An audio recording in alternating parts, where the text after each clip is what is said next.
conta maluca é essa que eles estão fazendo para chegar em 2027?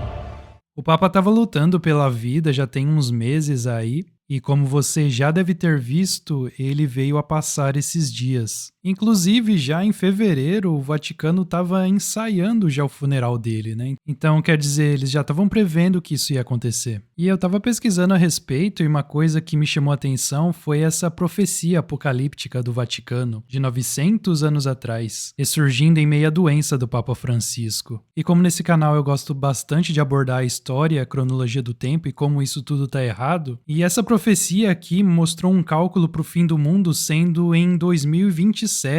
E é exatamente como eles chegaram nesse cálculo aí que a gente vai abordar no vídeo de hoje. Falando um pouquinho aqui sobre o Papa, né? O Papa da América Latina que mudou a Igreja Católica. Por quê, né? Porque esse Papa era um pouco diferente, ele era um pouco mais progressista, né? Sua ascensão ao papado marcou muitas novidades. Francisco foi o primeiro Papa das Américas ou do Hemisfério Sul. Desde a morte de Gregório III, nascido na Síria, em 741, não havia um bispo não europeu em Roma. Ele também foi o primeiro jesuíta a ser eleito para o trono de São Pedro. Interessante aqui que ele era jesuíta, né? Eu falo bastante aqui dos os caras que fizeram parte da chamada Era dos Descobrimentos, né? Que na verdade eram redescobrimentos, que saíam aí para catequizar o povo pagão, segundo eles mesmos. E também são os caras que dominam o mundo, né? Juntamente com os comerciantes aí. Eles tem uma rixa, né? E até tratei disso num dos vídeos aí, vou deixar aqui na descrição se você não assistiu ainda. Lógico que não dá pra generalizar, nem todos eles eram ruins, mas a elite, os caras que controlam, os que estão no clubinho aí dos controladores do mundo, esses daí que a gente tem que tomar cuidado, né? Então, os jesuítas eram historicamente vistos com suspeita por Roma. Interessante. Seu antecessor, Bento XVI, foi o primeiro papa a se aposentar voluntariamente em quase 600 anos.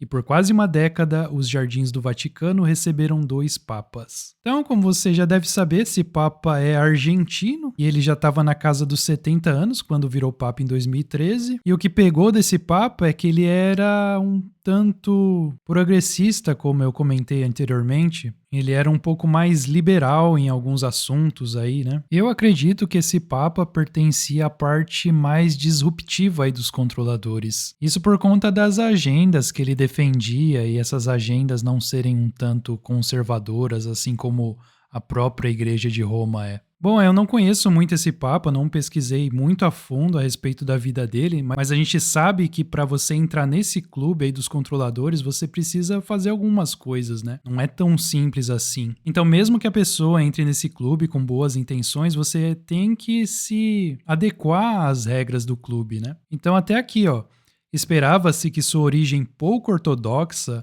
ajudasse a rejuvenescer o Vaticano e revigorar sua missão sagrada.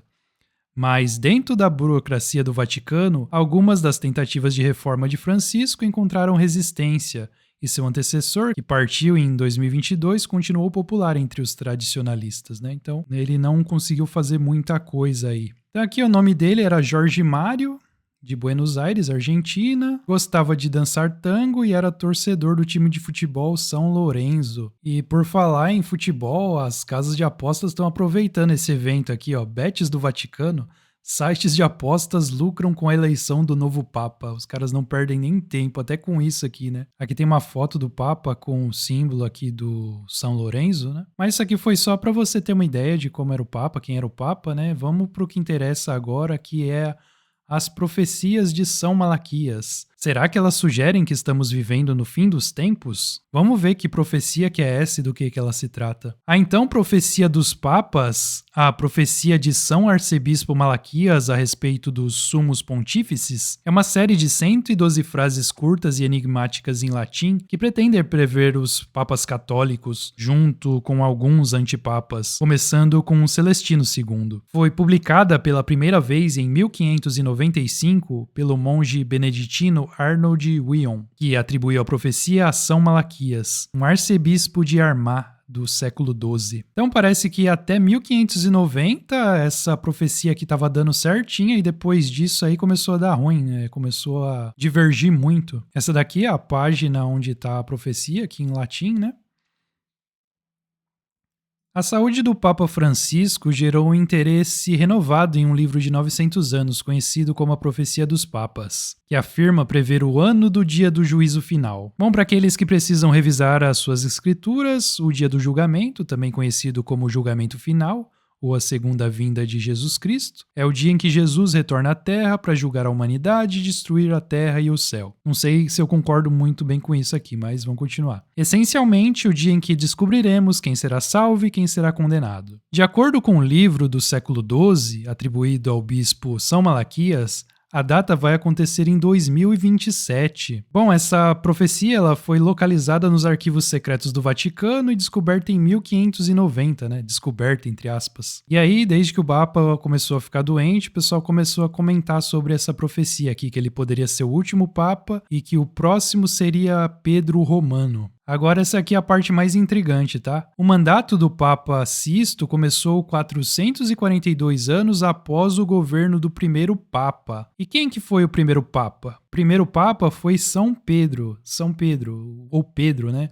Nascido em 1 depois de Cristo, né? Essa datação aqui a gente já sabe que furada. Falecido aí em 64, 68 depois de Cristo. Conhecido como Pedro o Apóstolo, Simão Pedro, Simeão, Simão ou Cefas. Ele foi um dos 12 apóstolos de Jesus e um dos primeiros líderes da igreja cristã primitiva. Agora essa parte aqui é interessante, ó. Estima-se que a liderança de Pedro sobre os primeiros crentes tenha durado de 30 ou 33 depois de Cristo até sua morte. Essas datas sugerem que ele poderia ter sido o Papa com o reinado mais longo, de 31 a 38 anos. No entanto, isso nunca foi verificado. Então, voltando aqui, o mandato do Papa Sisto começou 442 anos após o governo do primeiro Papa, e a passagem sugere que ele está no meio da linhagem papal, indicando assim que o fim do mundo viria 442 anos depois, em 2027. Que conta maluca é essa que eles estão fazendo para chegar em 2027? Porque se os caras estão falando aqui que o mandato começou 442 anos após o primeiro Papa, que no caso seria 30 ou até 33 depois de Cristo, né? E a passagem sugere que ele tá na metade, então 442 é metade e o fim do mundo ia vir 442 anos depois. Ou seja, se a gente somar esses dois aqui, dá 884. Se a gente pegar 2027 e tirar 884, vai dar 1143. Ou seja, parece que a cronologia do Fomenko tá certa então, né? Porque o Fomenko diz que ele viveu na Idade Média, só que a conta aqui não tá muito certa, né? O Fomenko diz que ele viveu aí em 1150, né? Então... В данном случае получилась дата, которая вызвала в свое время, когда была обнародована, большой шок из научной широкой общественности. Оказалось, что это отнюдь не первый век нашей эры, как предполагалось априори, а где-то как раз 12 век нашей эры, там плюс-минус по 50 или 100 лет максимум. Эта датировка идеально совпадает с нашими результатами, с датировкой жизни Христа 12 веком нашей эры. Os especialistas tendem a acreditar que as descobertas do laboratório de Oxford foram as mais precisas. Cientistas britânicos indicaram um intervalo de datação mais curto, de 1090 a 1265. Além disso, alguns artigos até indicam o ano em que o sudário de Turim foi datado com precisão, 1150. Mas chegou perto aí, 1143, então tá uma datação aí um pouco precisa, né, se a gente for ver por esse lado. Esse número 1143 me chamou muita atenção por conta aí da cronologia do Fomenko, que é o que eu estudo aqui, eu estudo Tempo Fantasma, que inclusive, se você não conhece, eu vou deixar aqui na descrição, onde eu abordo como a cronologia do tempo foi modificada, como eles adicionaram mais de 1000 anos na datação correta, e como Cristo viveu na Idade Média também, e o porquê que esses quadros da Idade Média retratam Jesus branco naqueles cenários medievais, tudo isso eu trato lá no Tempo Fantasma, tá bom? Vou deixar o link na descrição para você conhecer. A última passagem do livro diz: na perseguição final da Santa Igreja Romana, reinará Pedro o Romano, que apacentará seu rebanho em meio a muitas tribulações, após as quais a cidade das 7 colinas será destruída, e o terrível juiz julgará o povo. Fim. Então aqueles dizem que a cidade das 7 colinas se refere a Roma, e alguns interpretam a última passagem como Pedro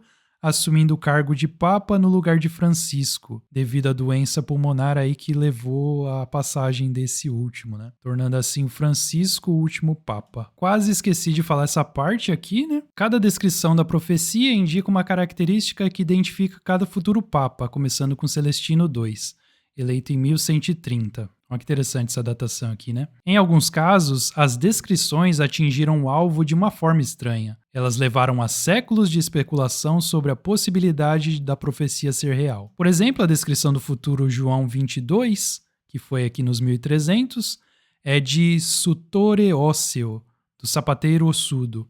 Esse papa era filho de um sapateiro e seu sobrenome era Ossa. Então bateu aqui com a descrição da profecia. Em outro exemplo, Lilium et Rossa foi a frase usada para descrever o papa que seria Urbano VIII, aí que nos 1600, cujo brasão de família era coberto de lírios e rosas.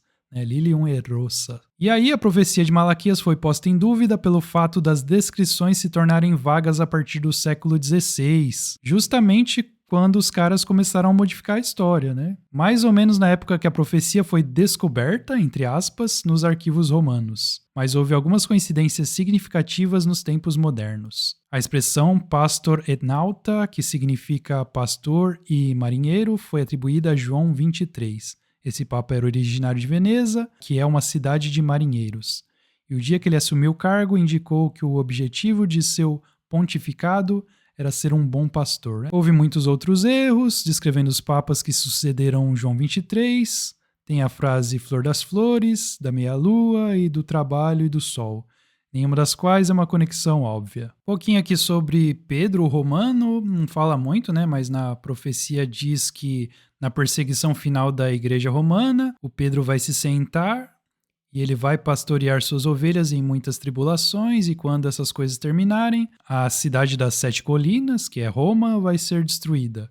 E o terrível juiz julgará o seu povo. Fim. Então, não se fala muito sobre esse Pedro Romano, só isso aí que eu acabei de ler na profecia. Mas o mais interessante, como eu falei, foi essa datação aí da Idade Média, cara. Isso aí bateu em cheio com a datação do Fomenko. Mas eu quero saber a sua opinião a respeito. Você acha que esse Papa foi o último e o próximo que vai entrar vai ser já o Pedro Romano? E em 2027 já vai acabar tudo? Deixe a sua opinião aí nos comentários. Se gostou do vídeo, deixa o like e se inscreva no canal para não perder os próximos. E mais uma vez, se você não conhece o meu estudo Tempo Fantasma, nesse estudo eu trato exatamente de como a cronologia do tempo foi modificada, como mais de 1000 anos foram acrescentados na história, tudo baseado nos estudos do matemático e acadêmico russo Anatoly Fomenko, que já tem mais de 50 anos trabalhando justamente na cronologia do tempo e tentando juntar as peças do passado e ensinar para nós a nossa verdadeira história. Como sempre, link na descrição e comentário fixado. E se você chegou recentemente no canal, assiste esse próximo vídeo aqui, que eu falo exatamente sobre os controladores do mundo e como eles não têm os mesmos objetivos, embora eles não favoreçam o povão. Muito obrigado e te vejo no próximo vídeo. Até mais!